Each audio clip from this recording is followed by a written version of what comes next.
So exam is knocking at the door. How is your preparation? Good. Okay. तो चलिए आज मैं एक नए टॉपिक के साथ आई हूँ. तो today I am going to teach you about narration. सबसे पहले जान लेते हैं नरेशन होता क्या है. नरेशन होता है डायरेक्ट और इनडायरेक्ट स्पीच. अब ये डायरेक्ट स्पीच क्या होता है?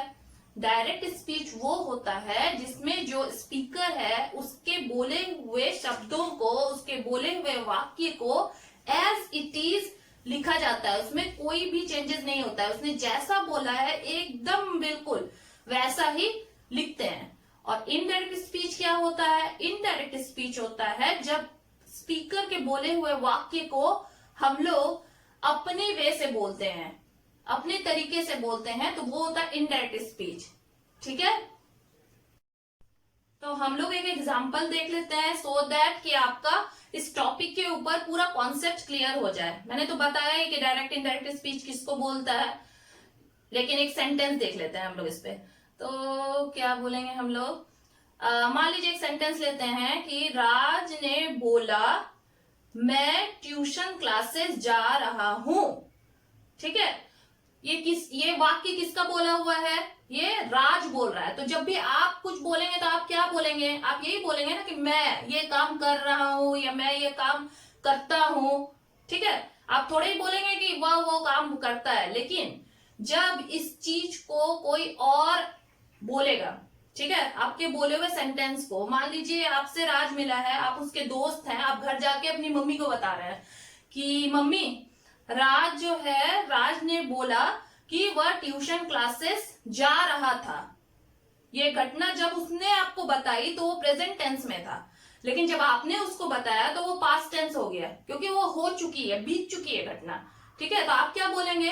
राज सेड दैट, राज ने कहा कि he was going to tuition classes. Clear. तो चलिए अब मैं आपको कुछ रूल्स के साथ ये टॉपिक पूरा क्लियर करा देती हूँ. आप प्लीज इस वीडियो को एंड तक देखिए और मैं एश्योर करती हूँ आपको कि मैंने जिस तरह से इस वीडियो में एक्सप्लेन किया है उसको आप वैसे ही फॉलो करेंगे तो ये नरेशन जो बहुत ही टफ एक टॉपिक है वो आपको इतना इजी लगेगा कि लगेगा जैसे आपकी चुटकियों का खेल है ये. ठीक है. लेकिन इसको आपको एंड तक इस वीडियो को देखना है. ठीक है. और अगर ये वीडियो आपको मेरा पसंद आए तो इसको लाइक करना ना भूलें, क्योंकि मैंने हर एक वीडियो को बहुत ही एफर्ट के साथ, अपने 100% एफर्ट के साथ बनाया है इस वे में कि वो कितना इजी और कन्वीनियंट आपको लगे. ठीक है. और कितने जल्दी आप उससे जो है सीख पाए और आपका कॉन्सेप्ट पूरा 100% क्लियर हो पाए. तो चलिए लेट्स स्टार्ट द क्लास.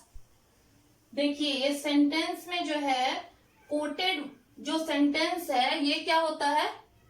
ये रिपोर्टिंग स्पीच होता है. ये क्या होता है? रिपोर्टिंग स्पीच होता है ये. ठीक है. जो स्पीकर ने बोला है उसको एज इट इज लिखा गया है, इसलिए ये कोटेशन में है. ठीक है. और ये जो है रिपोर्टिंग वर्ब है. ठीक है. ये क्लियर कर लीजिए. तो हम लोग देख लेते हैं ये sentence. She said I like white flowers. तो उसने कहा कि मुझे व्हाइट फ्लावर्स पसंद है. उसने कहा. ठीक है. अपने बारे में. तो इसको हम लोग जब इनडायरेक्ट में चेंज करेंगे तो कैसे चेंज करेंगे? सबसे पहले हम लोग देखेंगे सेंटेंस कौन सा टेंस है. ये कौन सा टेंस है? जी हाँ, simple present tense, present indefinite tense. तो जब भी प्रेजेंट इंडेफिनिट टेंस का सेंटेंस आएगा डायरेक्ट स्पीच में तो उसको हम लोग चेंज करेंगे सिंपल पास्ट में. यही रूल है इसका. तो हम लोग चेंज करके देख लेते हैं. तो सी सेड, और एक बात, सेड के बाद हम लोग दैट ऐड करेंगे ताकि वो सेंटेंस कंटिन्यू करें हम लोग. ठीक है. वो सेंटेंस ऐड करने के लिए हम लोग दैट ऐड करेंगे. तो she said that she liked, simple past, white flowers. Clear? अब हम लोग देख लेते हैं अपना दूसरा सेंटेंस. दूसरा सेंटेंस क्या है हमारा? She said, I am cooking dinner for everyone. ये कौन सा टेंस है? ये है प्रेजेंट कंटिन्यूअस टेंस. तो प्रेजेंट कंटिन्यूअस टेंस जब होता है डायरेक्ट स्पीच में, तो उसको हम लोग कैसे चेंज करते हैं? उसको हम लोग पास्ट कंटिन्यूअस टेंस में चेंज करते हैं.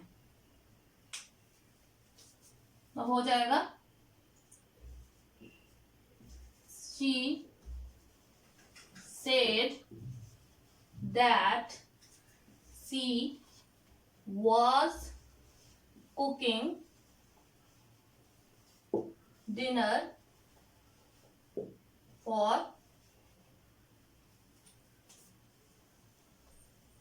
everyone. ठीक है ना? ये इजी ट्रिक्स. अब देख लेते हैं हम लोग अपना next sentence. He said, I have finished my work. ये कौन सा टेंस है जी? ये है प्रेजेंट परफेक्ट टेंस. तो जब भी direct speech present perfect tense में होगा, तो वो किस में चेंज होगा? वो होगा पास्ट परफेक्ट टेंस में. तो कैसे होगा ये? He said that he had finished my है, तो यहां क्या हो जाएगा? his work. my की जगह his क्यों हुआ? क्योंकि उसने कहा कि उसने अपना काम खत्म कर लिया था. ठीक है, उसने उसका काम खत्म कर लिया था, तो इसलिए माई की जगह हीज हो गया. ये भी रूल के अंडर है. ठीक है. अब हम लोग देख लेते हैं अपना fourth sentence. He said it has been raining for a long time. कौन सा टेंस है ये? हाँ, आप सब जानते ही हैं, ये प्रेजेंट परफेक्ट कंटिन्यूअस टेंस है. तो प्रेजेंट परफेक्ट कंटिन्यूअस टेंस को हम लोग पास्ट परफेक्ट कंटिन्यूअस टेंस में चेंज कर लेते हैं इनडायरेक्ट स्पीच में. देख लेते हैं हम लोग. ही said that it had been raining for a long time. देखिए यहाँ इट क्यों नहीं चेंज हुआ है? क्योंकि इट जो है रेन के लिए यूज हुआ है. ठीक है. तो देखिए कैसे मिनटों में हम लोग प्रेजेंट टेंस के सारे फॉर्म के सेंटेंसेस को हम लोगों ने बदल दिया है. ठीक है. तो एक बार फिर से देख लेते हैं. अगर डायरेक्ट स्पीच में होगा सिंपल प्रेजेंट टेंस, तो इनडायरेक्ट स्पीच में होगा सिंपल पास्ट टेंस. अगर डायरेक्ट स्पीच में होगा प्रेजेंट कंटिन्यूअस टेंस, इनडायरेक्ट में आ जाएगा पास्ट कंटिन्यूअस टेंस. डायरेक्ट में अगर होगा प्रेजेंट परफेक्ट टेंस, इनडायरेक्ट में आ जाएगा पास्ट परफेक्ट टेंस. और अगर डायरेक्ट स्पीच में होगा प्रेजेंट परफेक्ट कंटिन्यूअस टेंस, तो इनडायरेक्ट स्पीच में आ जाएगा पास्ट परफेक्ट कंटिन्यूअस टेंस. यही कुछ ट्रिक्स है जिसको आप याद रखिएगा, तो कोई भी सेंटेंस को आप इजीली चेंज कर लीजिएगा. बस यही 4 बातें याद करनी है आपको. ठीक है. हम लोग देख लेते हैं अपना नेक्स्ट सेंटेंस. नेक्स्ट सेंटेंस क्या है? She said I give her a present. ये कौन सा टेंस है? आप लोग समझ ही गए होंगे कि वर्ब का second form, that means simple past tense है. ये इसमें हो डायरेक्ट स्पीच में, तो इनडायरेक्ट स्पीच में वो कौन से टेंस में चेंज होता है? वो होता है पास्ट परफेक्ट टेंस में. ठीक है. तो क्या होगा इसका? She said that she had given her a present. हर ही क्यों रहा? हर मने किसी एक, उसने अपने किसी एक लड़की को दिया है ये प्रेजेंट. तो जिसको दिया है वो यहाँ पे भी उसी को दिया है, इसमें चेंज करने वाला कोई बात नहीं है, ठीक है, इसलिए हर ही रहा। अब अपना नेक्स्ट सेंटेंस देख लेते हैं हम लोग, क्या है? He said I was doing my homework yesterday. ये कौन सा टेंस है? Past continuous tense. तो पास्ट कंटिन्यूअस टेंस अगर डायरेक्ट स्पीच में हो तो उसको इनडायरेक्ट स्पीच में हम लोग चेंज करते हैं पास्ट परफेक्ट कंटिन्यूअस टेंस में, ठीक है? तो देख लीजिए, he said that he had been doing his homework yesterday का होगा the previous day। आप सभी सोच रहे होंगे कि यहाँ डायरेक्ट स्पीच में तो यस्टरडे लिखा हुआ है, फिर मैंने इनडायरेक्ट स्पीच में द प्रीवियस डे क्यों लिखा है? तो यही तो हम लोग देख लेते हैं कुछ वर्ड्स जिसको डायरेक्ट स्पीच से इनडायरेक्ट स्पीच में जब हम लोग चेंज करते हैं तो उसका क्या रूल होता है, वो वर्ड कैसे चेंज होता है, ठीक है? तो यहाँ हमारा क्या है? टुडे। टुडे क्या हो जाएगा? टुडे हो जाएगा दैट डे। दूसरा हमारा है यस्टरडे। यस्टरडे हो जाएगा द प्रीवियस डे, जो कि मैंने लास्ट के सेंटेंस में चेंज किया था। अब पता चला आपको क्यों यस्टरडे का द प्रीवियस डे हुआ था? हाँ। नंबर 3 है टुमारो का होगा द नेक्स्ट डे। नाउ का होगा देन। अगो का होगा बिफोर। दिस का होगा दैट। हियर का होगा देयर। आई का क्या होगा? आई का होगा ही शी। माई का क्या होगा? माई का होगा हीज हर। यू का क्या होगा? ही शी दे। योर का क्या होगा? his, her, them, their।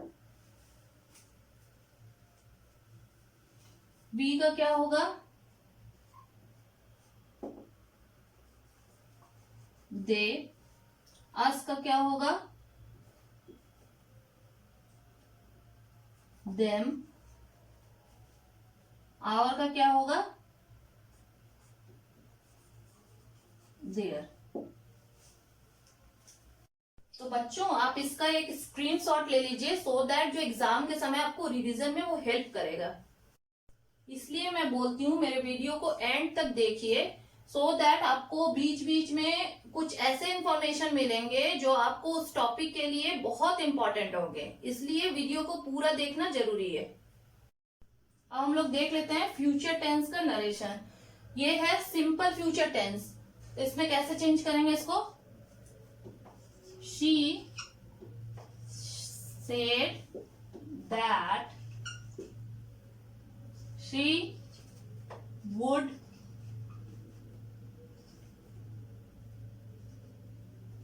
attend the